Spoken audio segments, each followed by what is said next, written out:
오늘은 이제 뇌전증 여성들이 어떻게 하면 이제 건강하게 임신하고 출산할 수 있을지 저희가 조금 도움이 되드렸으면 하는 마음에서 이렇게 이제 같이 이야기를 나눠보도록 하겠습니다. 실제로 내가 이제 임신을 해야지 하고 이제 시도하는 여성들에 대해서는 뇌전증이 없는 여성들과 그 차이가 없었습니다. 뭐 뇌전증 때문에 임신을 못하지는 않습니다. 그러니까 뇌전증이 외에 다른 원인이 있어서 뭐 산과적인 원인이 있다던가 그런 게 있어서 이제 임신을 못하는 게 아니라고 하면은 그 어떤 이제 임신할 수 있는 능력, 생식 능력이 뇌전증 여성에서 더 떨어지거나 그러지는 않아요. 근데 떨어지는 경우가 있기는 있어요. 언제냐면은 대부분은 이제 뇌전증이라든지 이런 거보다는 사용하는 약물의 영향을 많이 받았습니다. 그래서 연구 결과를 보면은 어떤 이제 약물 성분 중에 발프로에이트라든지 페노바비탈 종류의 요 약물을 이제 사용했을 경우에 확실히 조금 임신율이 좀 떨어지는 거는 여러 연구에서 확인을 할 수가 있었어요. 어쨌거나 이제 대부분의 이제 뇌전증 여성들이 건강한 아이를 출산할 수 있었던 거죠. 또 한 가지 걱정되시는 게 있을 거예요. 네, 뇌전증이 있으면은 이것이 유전이 되면 어떠한가, 나의 아이에게 그건 이제 너무나 이제 많이 걱정하시는 그런 일이라고 생각이 드는데, 그냥 이제 통계적으로만 제가 말씀을 드릴게요. 보통 일반 인구에서 뇌전증의 확률을 그냥 1%라고 말씀을 드린다면은, 뇌전증 가족이 있는 경우, 그러니까 나의 직계 가족, 부모라든지 형제, 자매, 자식 중에 누가 뇌전증이면 내가 뇌전증일 확률은 한 4% 정도, 그 정도의 확률이라고 생각을 하지만 이거는 이제 전혀 유전이라고 볼 수 없지요. 뇌전증이라고 하는 거는 일부의 뇌전증 증후군은 유전이 되는 게 있는데 대부분은 유전이라고 볼 수는 없습니다. 또 한 가지로는 이제 뇌전증이 있으면 아기를 낳을 때 아이가 혹시 어떤 문제가 있지 않을까, 어떤 기형이 있지 않을까. 근데 저희가 이제 그 연구 결과를 토대로 그냥 이제 통계적인 걸 토대로 말씀을 드리게 되면은 그 확률이 그렇게 높지는 않습니다. 그러니까 일반 인구보다 보통 이제 한 3배 정도 된다고 해요. 어떤 이제 기형이나 이런 거에 유발될 수 있는 위험성이. 근데 그 3배라고 하더라도 거기에 영향을 주는 거는 대개는 약물이었어요. 대부분의 항경련제들은 그냥 괜찮았었고, 어떤 이제 약물에 의해서 이제 요런 이제 기형 유발 그 위험성이 조금 올라가기는 합니다만, 그 일반 인구와 크게 차이는 나지 않았었고요. 또 한 가지로는 뭐 지능이라든지 아니면은 그 행동장애, 뭐 요즘에는 뭐 ADHD, 뭐 자폐 이런 것들에 대한 걱정이 많이 있으시잖아요. 그거 위험성이 올라가면 어떻게라고 생각을 하실 텐데, 이것도 역시 어떤 약물과 연관이 있어서 제가 이따 뒤에다가 다시 한번 설명을 좀 드릴게요. 네. 이제 결국에는 이런 고민들을 겪고 나서 임신 계획을 시작을 하시게 되는데요. 임신 계획을 세우기 전에 이제 피임의 단계가 먼저 시작이 되죠. 네. 뇌전증 환자분들도 똑같이 피임약을 드시는데 이제 약물 상호작용이라 그래서 똑같은 약을 같이 먹었을 때 서로가 서로에게 미치는 영향이 있는데, 뇌전증 약제들은 대부분 피임약의 분해랑 배설을 촉진시켜서 피임약의 혈중 농도를 낮추게 됩니다. 그러면 피임의 효과가 감소하고 피임이 안 되니까 내가 원치 않는 임신을 할 가능성이 높아지게 됩니다. 그래서 피임약 복용 시에는 주치의 선생님이랑 반드시 상의해야 되고, 원치는 않으셔도 더 많은 양의 피임약의 복용이 필요할 수도 있습니다.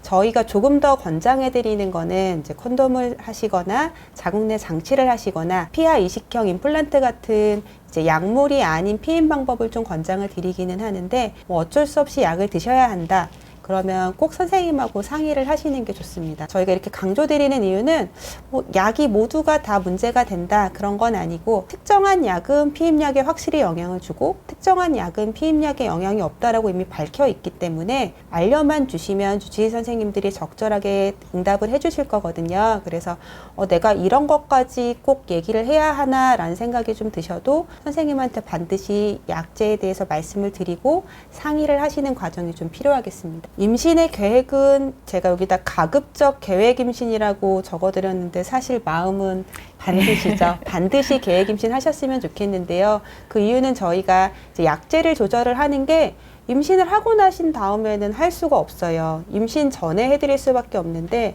나는 임신 계획이 있어요 라고 하면 일단 드시는 약의 용량을 최대한 낮춰보고요. 아주 오랫동안 발작이 없으시면 한번 끊어볼까요? 라고 얘기를 해드릴 수도 있습니다. 여러 가지 약제들 중에 일부는 특정 기형의 발생의 위험을 높이기 때문에 이런 약을 저희가 가임을 이제 임신을 준비합니다 라고 하면은 서서히 빼거든요. 근데 이런 모든 것들은 임신 전에 이루어져야 되기 때문에 꼭 임신 계획도 주치의 선생님이랑 상의를 하셔야 됩니다. 아무리 내가 잘 계획을 해도요, 그냥 일반 인구도 임신의 절반은 계획 임신이 아니기 때문에 내가 임신 계획이 없어도 결혼 계획이 좀 생겼어요 이렇게라도 얘기하실 때 선생님한테 상황을 알려주시면 아마 좀 적절히 대처를 해주실 것 같습니다. 엽산은 임신 초기에 복용을 하면 천천성 기형 중에서 신경관 결손의 예방을 도와준다고 알려져 있습니다.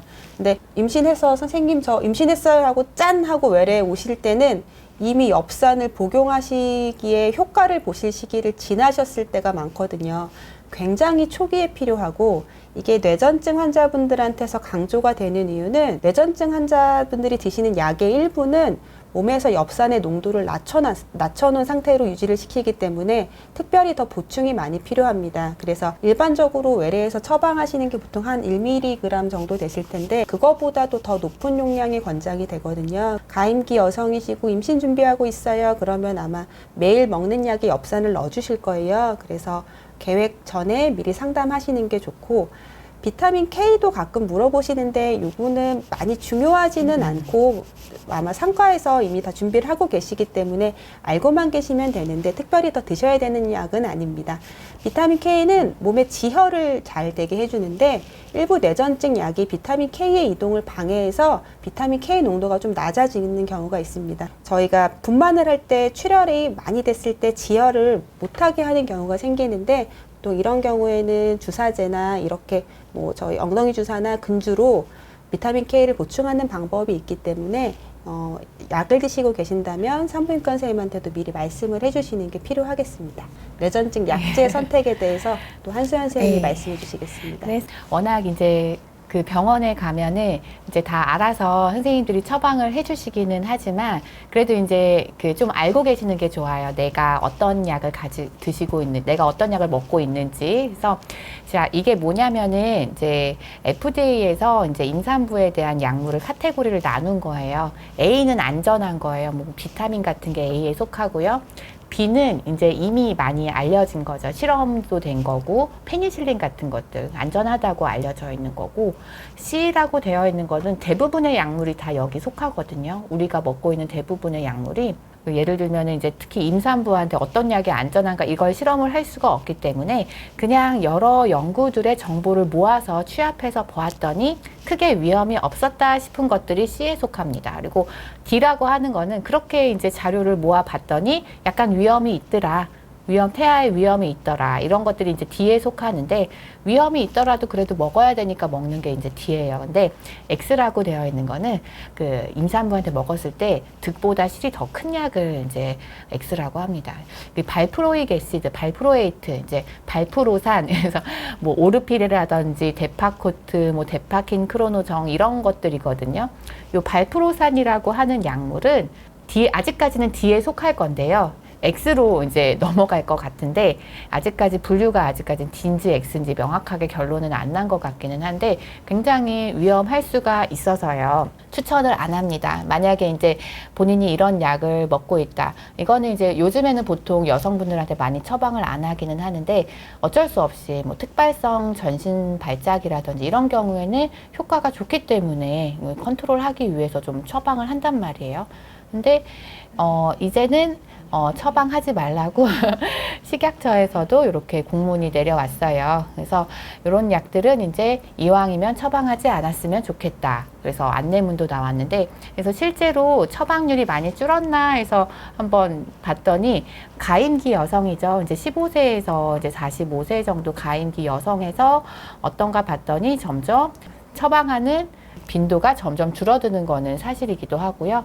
이거는 이제 이미 쓰고 있던 사람들은 어쩔 수 없어서 쓰고 있는 거고, 이제 처음 시작하는 가임기 여성에서 발프로산제제를 얼마나 쓰고 있나 봤더니 실제로 점점 많이 줄어들고 있는 추세인 걸 확인을 했어요. 특히나 이제 다약제 요법, 이제 항경련제를 여러 개 이제 쓰고 있는 경우에는 특히나 그 줄어드는 빈도가 더 이제 가파르게 이제 약물을 사용하지 않고 있습니다. 이거는 우리나라뿐만 아니라 다른 나라도 다 마찬가지거든요. 그 선천기형이라든지 유아의 이제 발달이라든지 이런 거에 뇌전증 자체가 그렇게 크게 영향을 미치나 하면은 딱히 그러지는 않고요. 뭐가 영향을 많이 미치냐면은 약물이 영향을 많이 미치는데, 그렇다고 약물을 안 먹을 수는 없는 게요.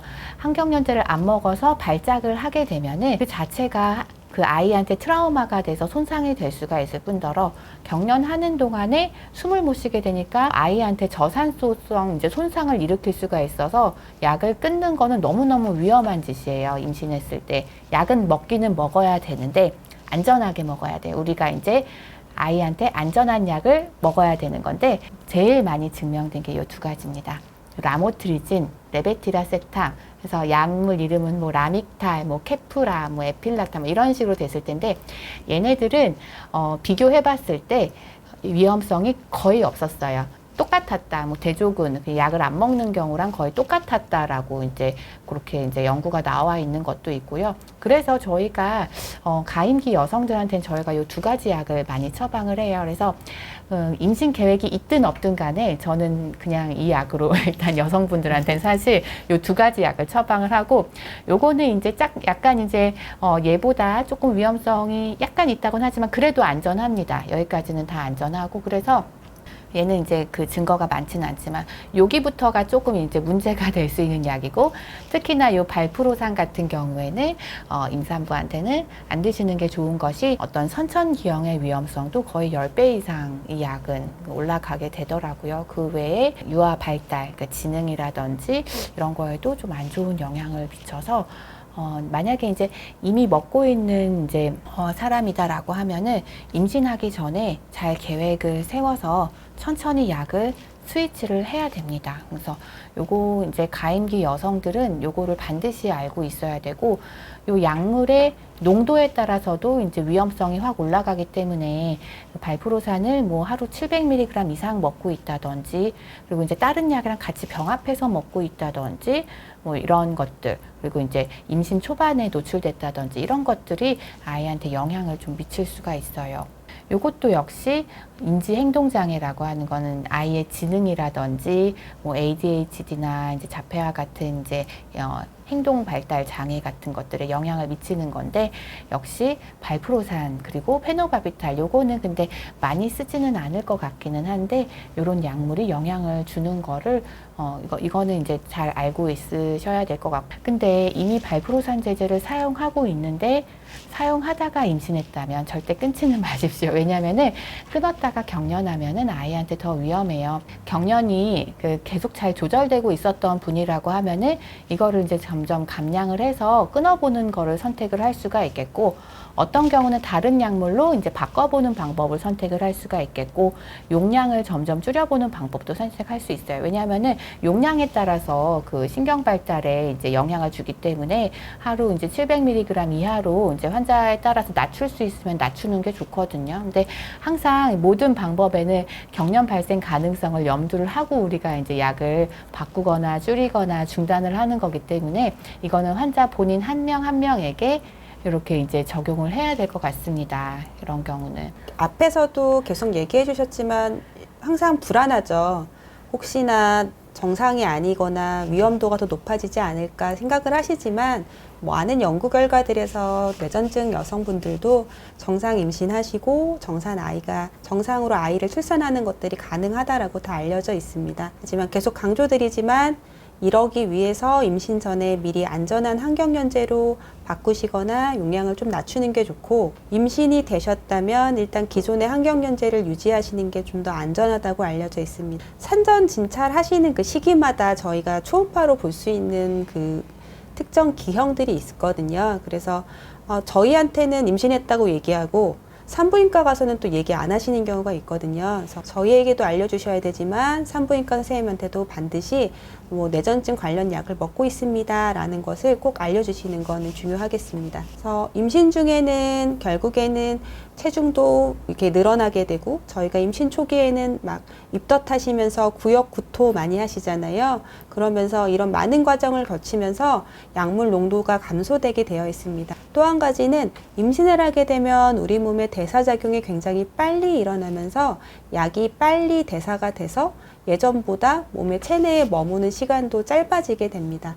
이런 여러 과정을 통해서 결국에는 임신 중에는 약물의 배설이 증가하고 옛날이랑 똑같은 약을 복용해도 체내의 약물 농도는 임신하기 전보다 낮을 수 있습니다. 특히나 임신 중후반부에는 체중이 더 많이 늘어나잖아요. 그러면서 약물 농도가 많이 낮아질 수 있고 이제 일부 환자분들은 좀 염려하시는데 저희가 특정한 약제는 오히려 임신 후반부에 용량을 더 늘리기도 합니다. 혹시나 아이한테 어떤 영향이 갈까봐 별로 이렇게 달가워하시진 않지만 일부 약제는 반드시 증량이 필요한 경우가 있고 라모트리진 같은 경우에는 용량을 그냥 좀 올리거든요. 저희가 이런 경우도 있기 때문에 항상 같은 용량을 저희가 임신 유지하시는 동안에 유지하지는 않습니다. 그리고 임신 중에 뇌전증의 약의 농도 변화는 사람마다 다 다르거든요. 저희가 예측하지 못하는 여러 상황이 있고 어떤 사람은 한 10kg만 쪄서 오시고 어떤 환자분은 20kg 쪄서 오시고 상황이 다 다르기 때문에 필요하면은 또 약물 농도 검사를 좀 피검사로 해봅시다 라고 말씀을 드릴 수도 있습니다. 그래서 임신 중에 발작이 증가하는 건 일단은 뭐 임신 후게 되면 똑바로 누워서 주무시기도 너무 힘들고 아이를 낳고 나도 수면이 많이 부족한 상태가 있을 수 있고 뇌전증 자체에 대한 스트레스나 불안이 좀 있으실 수도 있고요. 몸의 호르몬의 변화도 있고 방금 말씀드렸던 것처럼 뇌전증 약물 농도가 감소하기도 하고 혹시나 내가 먹는 약이 아이에게 나쁜 영향을 주지 않을까라는 막연한 두려움 때문에 그냥 약을 안 드시고 오시는 경우도 많이 있습니다. 그리고 굉장히 잘 들었던 약인데 임신을 준비합니다 했을 때는 저희가 기형 위험이 낮은 약으로 다 바꾸거든요. 그래서 이렇게 변경되는 약제에 의해서 예전에는 경련이 잘 조절이 됐는데 조금 덜 조절이 되는 경우도 있을 수 있겠죠. 이런 여러 가지 복합적인 이유 때문에 경련의 발생이 더 증가할 수도 있습니다. 여기 앞쪽에 발작 빈도의 변화를 보시면 임신하신 분과 임신하지 않은 분을 비교를 했을 때 양쪽이 크게 차이가 없고 발작 빈도의 변화가 없는 분도 임산부에서 한 62% 정도였고 증가한 분은 23% 정도였는데 일반 여성, 임신하지 않은 여성은 25%니까 오히려 이쪽이 더 높잖아요. 그래서 발작 빈도가 막연히 늘 거라고 걱정하지 않으셔도 되고 이런 것들을 저희가 잘 조절하기 위해서는 처방 약제 조절이 좀 필요한데 임산부라고 해서 저희가 약을 무조건 적게 쓰는 건 아니고요. 이렇게 일반 여성에 비해서 용량 변경이 별로 없는 데 비해서 임산부들은 저희가 후반부에 가면서 용량 변경을 하는 경우가 더 있거든요. 그래서 이거는 의례적인 일이기 때문에 잘 따라만 오신다면 임신 중에 크게 발작의 빈도의 변화 없이 출산을 하실 수 있습니다. 그래도 계속 걱정되시죠. 내가 약을 먹어서 나 타이레놀도 안 먹을 건데 아이한테 나쁜 영향이 가지 않을까.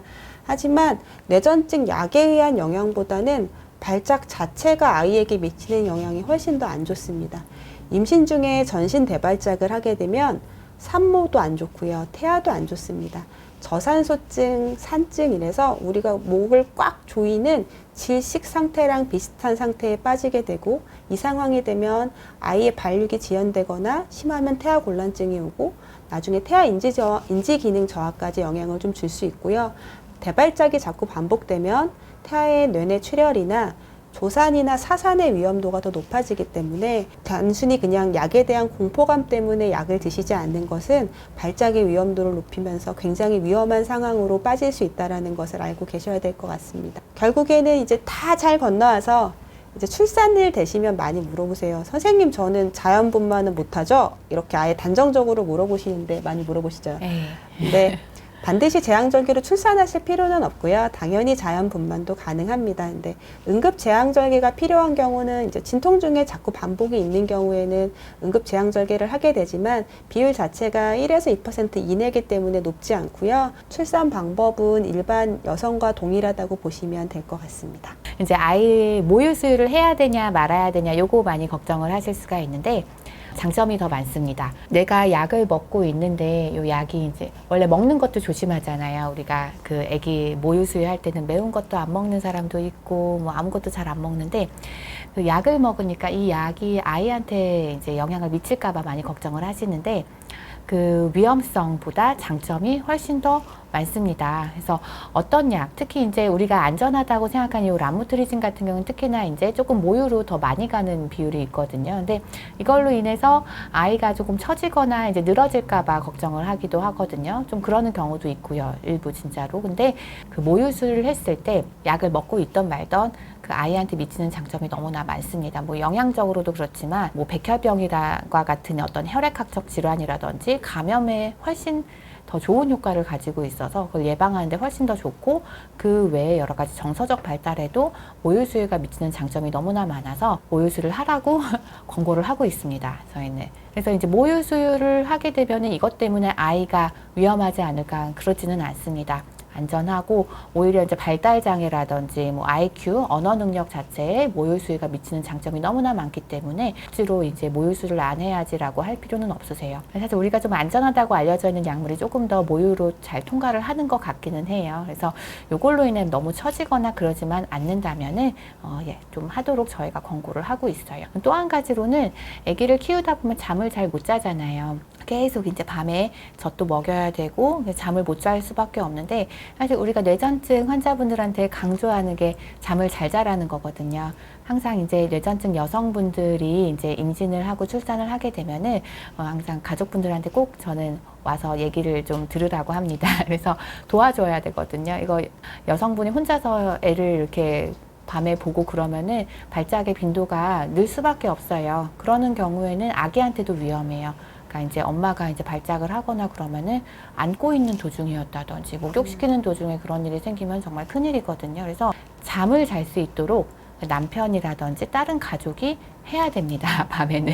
요거는 제가 정말 강조를 하고 싶은 거. 가족 구성원의 도움이 너무 필요하고, 그리고 이제 산후 우울증, 불안 이런 것들은 이제 모든 여성들한테 다 있을 수가 있는 건데, 특히나 이제 불안이나 우울증 같은 게 있으면 스트레스 요인이 되어서 또 발작 빈도를 증가시킬 수가 있기 때문에 정말 우리 뇌전증 여성들이 이제 아기를 낳고 키울 때는 모든 가족 구성원들이 잘 도와줄 수 있도록 그렇게 해야 될 것 같습니다. 그래서 이제 저희가 결론적으로 말씀을 드리자면은 대부분의 뇌전증 여성은 건강한 아이를 분만을 한다는 거를 저희가 꼭 말씀을 좀 드리고 싶고요. 선천결함 위험이 물론 없지, 모든 그런 거는 이제 뇌전증이 아니라 모든 인구한테 다 있어요. 근데 뇌전증 여성에서 약간 증가하는 것처럼 보이는 거는 거기에는 다른 것보다는 그 먹고 있는 약의 종류가 이제 조금 영향이 있어요. 그래서 저희가 아까 말씀드렸던 약물은 조금 피하셔야 되겠습니다. 그리고 저희가 항상 산전에 임신을 실제로 하기 전에 미리 계획을 세우고 같이 이제 고민을 해야 된다라고 하는 것 중에 하나는 약 때문에도 그렇지만요. 발작이 없는 상태에서 임신에 들어가게 되면은 그분들은 임신 기간 동안 발작 없는 상태가 유지가 되는 경우가 더 많습니다. 대부분. 그러니까 이제 임신 전에 연구 결과에 의하면 9개월 정도 발작이 없는 사람들은 임신 도중에도 발작이 없는 상태로 90% 이상이 유지가 되었거든요. 그래서 그 임신하기 전에 발작 없는 안정적인 상태를 유지한 다음에 이제 임신을 하도록 저희가 권유를 좀 해드려요. 그래서 이제 조기 상담을 하도록 내가 지금 임신을 원하던 원하지 않던 이렇게 이제 조금 조기 상담을 하도록 권유를 해드려요. 그리고 약 때문에 걱정하시는 분들 되게 많으실 거예요. 근데 약은 절대 중단하지 마십시오. 절대 중단하지 마시고 예기치 않게 하는 임신이 50% 이상이 되기는 하거든요. 그럴 때 이제 갑작스럽게 약을 중단하게 되면은 약을 드셔서 받는 이제 그것보다 약을 중단해서 얻어지는 이제 그런 불이익, 그런 위험성이 훨씬 더 큽니다. 아이한테 굉장히 위험하기 때문에 절대 약을 중단하는 일은 없어야 되겠습니다. 그리고 엽산은 정말 반드시 잘 드시도록, 보통 이제 일반 여성들이 먹는 그 엽산 농도 있죠. 그래서 약국에서 사 먹는 농도보다도 거의 10배 가까이 이제 더 많이 드시는 경우도 많이 있어요. 그래서 항상 그 주치의 선생님이랑 상의해서 엽산도 같이 처방을 받을 수 있도록 그렇게 하셔야 되겠습니다. 너무 걱정 안 하셔도 네, 걱정 안 하셔도 되는 네, 건데. 오늘 하신 내용 네. 말씀드린 내용 중에 약은 다 잊으시고 네. 그냥 기억하셔야 되는 거는 네. 주치의 선생님한테 선생님 저 임신 계획 있어요. 네, 그렇게만 요 얘기만 얘기하셔도 하시면 돼요. 네. 다 알아서 해주실 거라서 약을 뭐 바꾸든지 이런 건 다 주치의 선생님이 알아서 해야 될 문제이고요. 네. 하셔야 되는 거고요.